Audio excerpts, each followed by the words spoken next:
barley you see here is grown in the fields around here, and then it's actually stored off the premises here. We rent the buildings here, and so they're not very keen to let us have any more than what we've got, so we're rather restricted. So in the summer when it's warmer, we cut back the size because it germinates very quickly. It's steeped for 2 to 3 days, depending on how warm the water is, and starting to grow.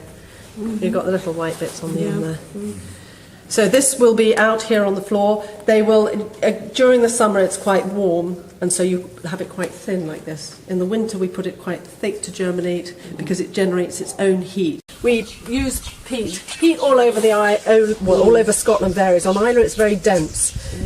There's not a lot of fibrous bits in it, so you do get a very strong smoke from it. A lot of other places where they've got more trees, it has much more fibre in it, and it burns much more brightly. It smells lovely, actually. No, it is nice. Am I like pass around? Yes, of course. Yes. I know. Yes, I mean, I'm probably happy by accident. So I'll just have a quick look at it. If you get too much flour, it clogs up the mash tun, and you don't get the yield. If you don't get enough, you just don't get all the sugars coming out of it in the same way. So it's watched all the time, then I should visit. They set it and then they check it. There's a little box, which is usually up here, which is a very simple box with 3 different sort of layers of mesh through it. They put in a cup and then they shake it and then they just weigh what's in each. And the percentage, I think it's 12 of flour, 78 and 20. No, that doesn't add up. That's basically all I remember is the 12 of the flour. It means that they can measure it into there at any time of the day. Beforehand, it used to go straight into the mash tun, which meant you had to be very careful about the amount of water that went in at the same time, and if it clogged up, you had to shut the water off. So we've put in this griskin, and it just means that we can now do our grind up the barley, do our milling whenever we want to. It then comes into here, into the mash tun. A lot of them are open. We have this copper top. Copper's very good at keeping the heat in. So we have a copper top on it to keep that heat going. How much you see in there, that's just been filled. What they do at the end is they fill it at the end of the week like this, and then they'll drain it and clean it on Monday so that it rains really clean for the next time that they mill. They get in there, isn't it? Yes. Oh, God. I know. Actually, when we first opened up, my husband was in there cleaning it one weekend, and someone brought a tool that he didn't think he wasn't expecting it. Anyway, she came up and said, "This is the mash tun," and looked in, and Anthony was standing in a pair of waders with not a lot underneath, but he was chest waders, so it looked as if he had absolutely nothing on. He was trying to hide behind the corner there. There's not a lot of sort of sugary starch in there, but what you want to do is get that out. That's drained, and it's kept in brewing tank number 2, and that's used as the first water the next time around. So, usually they have something on to say with different numbers. So you can see all the different stages. This one must be the sort of one this is the most active one. These funny things suspended in the top look a bit strange, but they contain something that stops the foam coming out over the top. Otherwise you can come in here on Monday.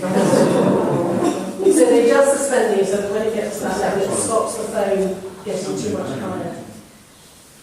Wow. So you can see from that how quickly these work.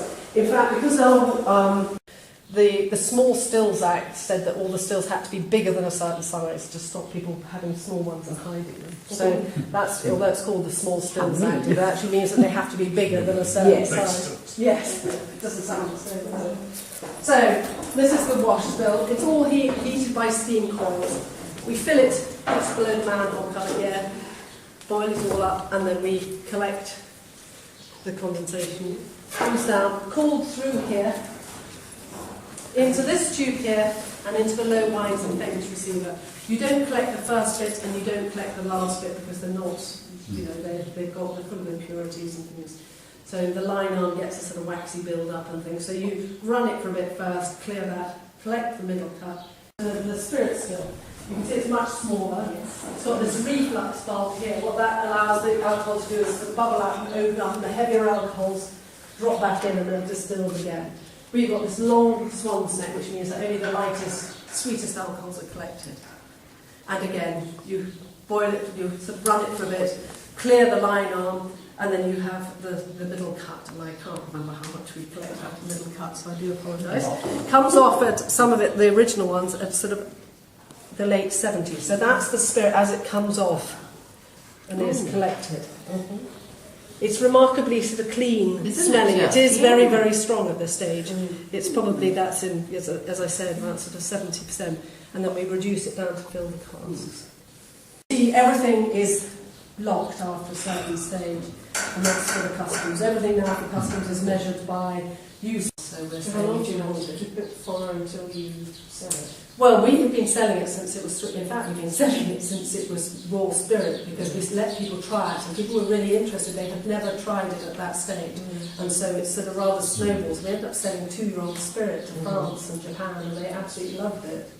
But financial reasons, we do sell it at a sort of 3-year-old, not purely financially, because we had to be certain that, as it was going to be our first release, that it was good enough to release. Yes, we couldn't have people saying, "Oh, well, it's not, you know, it's 3 years and it's new." But it's reduced to 63.5. And then what you do is you roll a cask onto the scales, weigh the cask, fill it with spirit, and then spirit at a certain strength, weighing a certain amount, and that's what you submit to customs as to how many you fill. Oh my goodness. But you've just got to be a bit careful as well. We're not running around. You can see some sherry bucks, some other casks. These are also being filled to go down. And that's our very first cask we filled. In 2005. Yes, December. Yeah, we finally got there. And then this is our bottle. Again, it's pretty basic. It's just a very small filler head there. And we're going to do the filling from there. But it just means that you keep the sort of 100% aspect of the So it's all hands on deck for family then. Yes. Everyone, you may laugh, but our youngest son has just gone down to London to do some work for us down there, but he's been here all summer sort of filling and, you know, doing, in fact all three, we've got 3 boys, they've all worked here at various times and doing bits and pieces. It's a very good sort of job. You live at home in Washington and stop selling the casks and keep all the production for ourselves.